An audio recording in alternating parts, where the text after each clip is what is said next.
What's going on, guys? Welcome back to Let's Talk Movies. I'm Brad. And the other night, on Friday the 13th, I decided to introduce my wife to the original Friday the 13th film from 1980. Now, it had been a number of years since I had revisited that original film, so I was really looking forward to getting to check it out again. After watching it this time, I had some interesting thoughts, and I wanted to share them with you all. And before I keep yapping, if you would, please be sure to leave this video a like, and as always, we want to hear your thoughts. So please be sure to leave us a comment down below.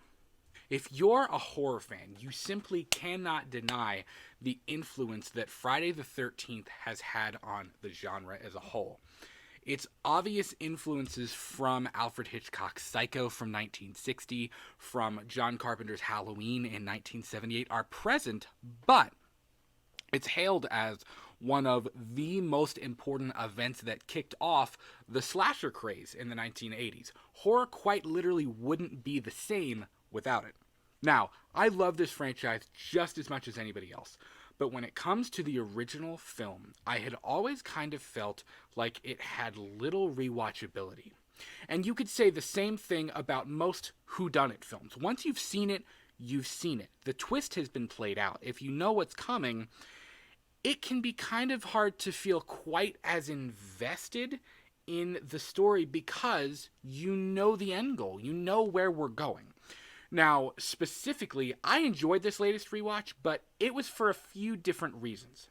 Now, first of all, Julia kind of knew what was coming, but she didn't know the specifics and how the end of this film tied into part 2 and then to part 3 and to the rest of the franchise with the traditional hockey mask wearing Jason that's become iconic.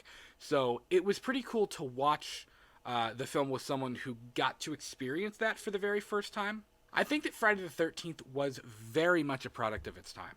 Given the success of films like Halloween and the Texas Chainsaw Massacre and Psycho and The Exorcist, given the film's premise and the decision to keep the killer a mystery throughout the film, it makes sense to have filmed the majority of the death scenes from the point of view of Pamela. Also, if you go back and watch, there are quite a few off-screen deaths as well. Now, for the original intention of the movie, that works great. From a rewatchability standpoint, not so much. And I've got to say, I was never really wowed by any of the death scenes in this film, even for the 1980 standards of death scenes. Kevin Bacon's death is easily my favorite in the entire film, but that also kind of ties into the whole thing that happened with the blood and the tube breaking and things like that, and what Tom Savini had to do to get the gag to work.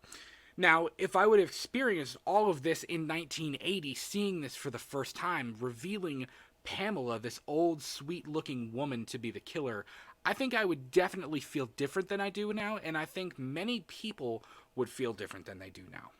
I think from a rewatchability standpoint, which is what we're talking about right now, Friday the 13th is such a cult classic and it's so beloved because of the nostalgia and how people remember watching this film for the first time and the fact that it does mean so much to the horror community and it has such a classic cult following. Like I said, if I was a teenager in 1980 watching Friday the 13th for the first time, this movie would have a completely different impact than it's ever had on me in the numerous times that I've watched it over the years. You know, it's interesting. This franchise is different for me. Usually, especially when it comes to horror franchises, I will always take the original film over any of the sequels. But with Friday the 13th, I honestly prefer the later sequels than I do to the original film, and I know to all of you diehard Friday the 13th fans, that might sound absolutely nuts, and it's not that I don't love this film because I do, and I have a lot of respect for the original Friday the 13th film, but it's true, I love the sequels much more than I love this one.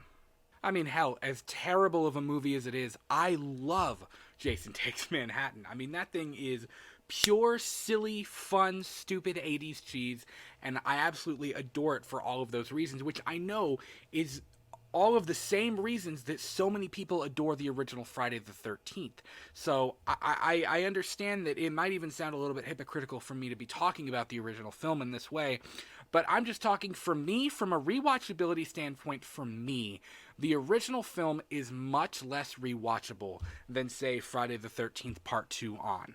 Between Friday the 13th, Elm Street, and Halloween, I think that for me personally, the Halloween franchise is the most rewatchable, with Friday the 13th in a very close second. Now, I do love me some Elm Street, I do, but I've gotta be in the mood to watch it. I'm not necessarily in the mood to pop in an Elm Street movie and watch it all the time. I have to be in the mood.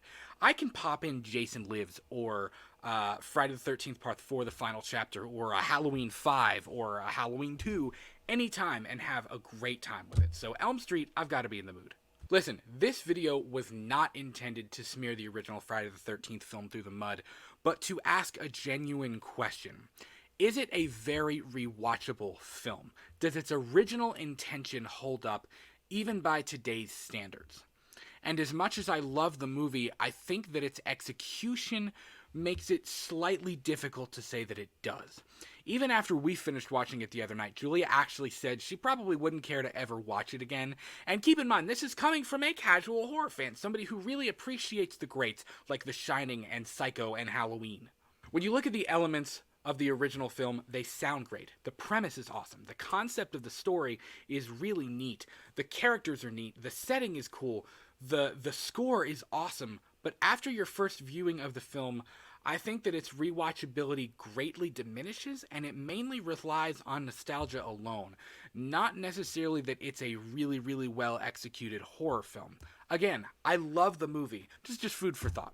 But as always, please let us know what you think in the comments below. We'll be sure to cover the Friday the 13th franchise and more in our horror show, Purely and Simply Evil, later this year. New episodes of Let's Talk Movies and Purely and Simply Evil premiere every single week at 8 p.m. Eastern. You can follow us on Twitter and Instagram at LTMPodcastKY. Be sure to leave this video a like, guys. Thank you so much for hanging out with me just for a little bit, and we'll talk to you soon. Peace.